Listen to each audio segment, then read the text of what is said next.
Dear students, राजकीय महाविद्यालय अंता के यूट्यूब चैनल में आप सभी का स्वागत है। आज का वीडियो है BA third year English literature के लिए। जैसा कि आपने बीए फर्स्ट ईयर और बीए सेकंड ईयर में स्टडी की है, तो फर्स्ट पेपर में जो पहली बुक होती है वो पोइट्री की होती है। यहाँ पर भी हम थर्ड ईयर की क्लास के लिए सबसे पहले फर्स्ट ईयर की पोइट्री बुक को लेते हैं, जिसके अंदर पहली पोएम जो चलती है वो है लोटस ईटर्स। ये जो नोट आप देख रहे हैं आपकी स्क्रीन पर, ये लोटस ईटर्स नाम की जो पोएम है उस पर आधारित है। किस प्रकार एग्ज़ाम में क्वेश्चंस आते हैं और किस तरह आपको उनको हल करना है। तो लोटस ईटर्स जो पोएम है वो राइटर अल्फ्रेड लॉर्ड टेनिसन के द्वारा लिखी गई है। थोड़ा इंट्रोडक्शनल में आपको बताऊं, विक्टोरियन एज, जो कि विक्टोरियन एज का टाइम पीरियड है, जैसा मैं आपको यहाँ पे नोट करता हूँ, 1837 से 1901 तक का जो टाइम पीरियड होता है वो विक्टोरियन एज कहलाता है। और इस एज के अंदर जितने पोइट्स हुए उनके अंदर अल्फ्रेड लॉर्ड टेनिसन, यहाँ पे नाम लिखा है टेनिसन, पूरा इनका नाम है अल्फ्रेड लॉर्ड टेनिसन, ये सबसे ऊंची प्रतिष्ठा रखते हैं, सबसे ऊंचा स्थान रखते हैं। तो इनकी पोएम है लोटस ईटर्स, जिसकी हम आज स्टडी करेंगे। तो पहले जिस तरह से क्वेश्चन पूछे जाते हैं, तो क्वेश्चन में बताऊँ किस तरह का क्वेश्चन आता है। तो पहला क्वेश्चन यहाँ पर दिया हुआ है, how does Tennyson express his passive attitude towards life in his lotus eaters, कि किस प्रकार टेनिसन अपने पैसिव एटीट्यूड यानी निराशावादी या निष्क्रिय दृष्टिकोण को प्रस्तुत करता है, एक्सप्रेस करता है, व्यक्त करता है इन लोटस ईटर्स नाम की पोएम के अंदर। कि लोटस ईटर्स नाम की पोएम में टेनिसन किस प्रकार अपने निराशावादी दृष्टिकोण को व्यक्त करता है, जो कि वो जीवन के प्रति रखता है। दूसरा question, how does lotus eaters transform the philosophy of despair into one of quietude, किस प्रकार लोटस ईटर्स जो पोएम है ट्रांसफॉर्म कर देती है, रूपांतरित कर देती है, बदल देती है द फिलोसफी ऑफ डिस्पेयर, निराशा के दर्शन को, निराशा की विचारधारा को, इनटू वन ऑफ क्वाइट्यूड यानी एक क्वाइट्यूड यानी शांति की विचारधारा में।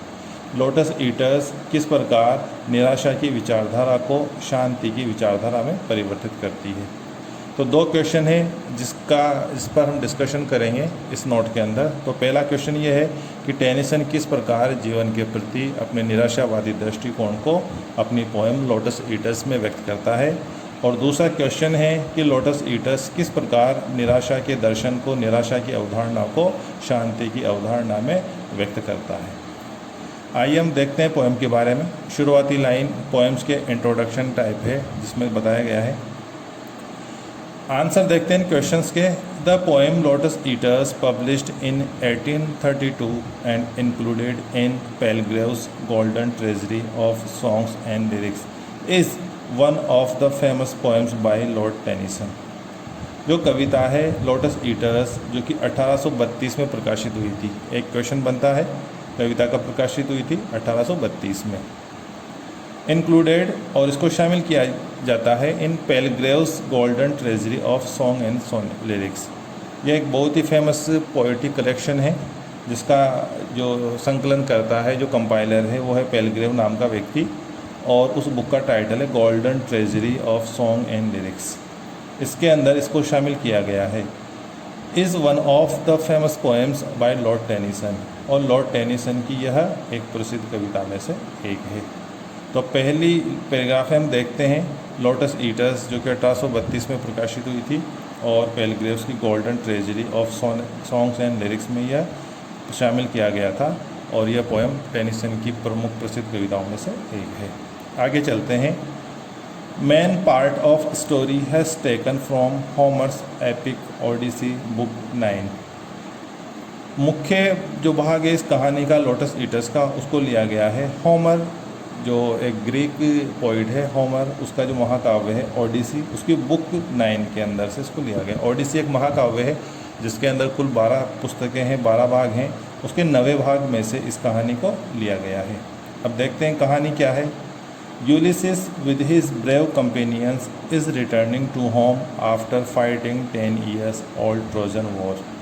यूलिसिस अपने बहादुर साथियों के साथ घर की ओर लौट रहा है लड़ने के बाद 10 साल तक ट्रोजन वॉर को। ट्रोय का जो युद्ध हुआ था 10 वर्षीय, तो 10 वर्ष तक ट्रोय का युद्ध लड़ने के बाद वो घर की ओर अपने बहादुर साथियों के साथ लौट रहा है। They reach a land told as lotus eaters land, और वो पहुंचते हैं एक भूमि पर जिसको लोटस ईटर्स लैंड कहते हैं।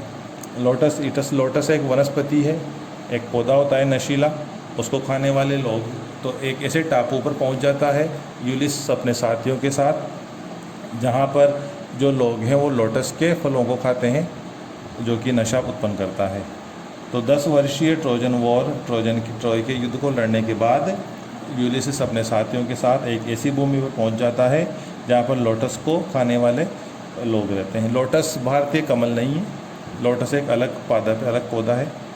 इसमें आगे लिखा हुआ है, आप यहाँ से जानेंगे, the lotus is not the Indian Kamal lotus.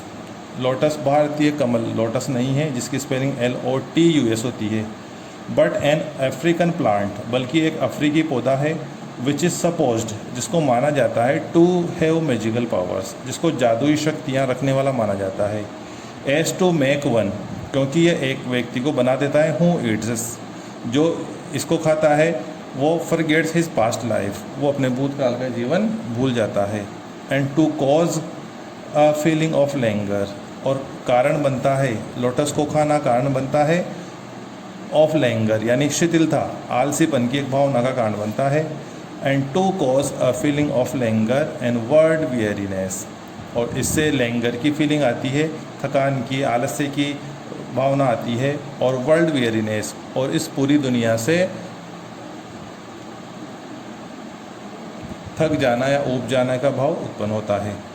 तो यहाँ पे हमने देखा कि लोटस एक भारतीय कमल नहीं है बल्कि एक अफ्रीकी पौधा है जिसके अंदर जादुई शक्तियाँ रखा जाने वाला माना जाता है, जो कि एक व्यक्ति को जो भी इसको खाता है वो अपनी भूतकाल की ज़िंदगी भूल जाता है, उससे उसके अंदर लैंगर की, आलस्य की भावना आ जाती है, और उसके लिए आलस्य और वर्ल्ड वेयरीनेस और इस संसार से ऊब जाने की भावना उत्पन्न होती है। यानी एक व्यक्ति जो भी इसको खाता है उसका शरीर इतना आलसी और सुस्त हो जाता है कि वो कुछ करने की अवस्था में नहीं रहता है, थकान महसूस करता है, एक तरह का नशा महसूस करता है, और इस संसार से वो ऊब जाता है। आगे देखते हैं स्ट्रक्चर क्या है इस पोएम का। Mainly the poem is divided into 2 section. मुख्यतः ये जो कविता है वो 2 भागों में बटी हुई होती है। First section provides the description of Lotus Eater land. कविता का जो पहला भाग है वो हमें प्रदान करता है description of lotus eaters land, जो लोटस खाने वाले लोगों की जो भूमि है उसका वर्णन प्रदान करता है, उसके बारे में बताता है। And arrival of Ulysses and his crew, और यूलिसिस के आगमन और उसके साथियों के आगमन के बारे में बताता है। तो कहानी, जो कविता में जो कहानी है मेनली वो 2 भागों में बटी हुई है। पहले भाग के अंदर किस प्रकार लोटस ईटर्स की भूमि है उसका वर्णन आता है, और उसी भाग के अंदर यूलिसिस और उसके साथियों का उस टापू पर पहुंचना बताया जाता है। While second section present choric song, जबकि जो दूसरा भाग है उसके अंदर कोरिक सॉन्ग आता है। कोरिक सॉन्ग का मतलब है समूह गीत, संग बाय द ग्रुप, जो कि उस पूरे समूह के द्वारा गाया जाता है। And present a deep sense of despair and pessimism, और ये गीत है वो प्रस्तुत करता है डीप सेंस, एक गहरा भाव, ऑफ डिस्पेयर, निराशा का, एंड पेसिमिज्म, और पेसिमिस्ट का मतलब भी निराशावादी होता है, तो निराशा और निराशावाद का भाव उत्पन्न करता है। तो हमने देखा कविता 2 भागों में बटी हुई है।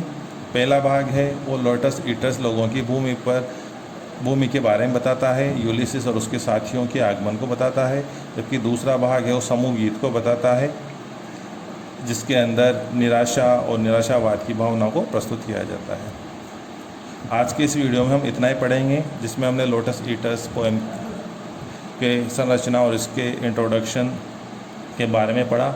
बाकी इसके अंदर क्या थीम है, क्या कहानी है, क्या डिस्कशन है, इसके बारे में हम नेक्स्ट वीडियो में देखेंगे। Thank you very much.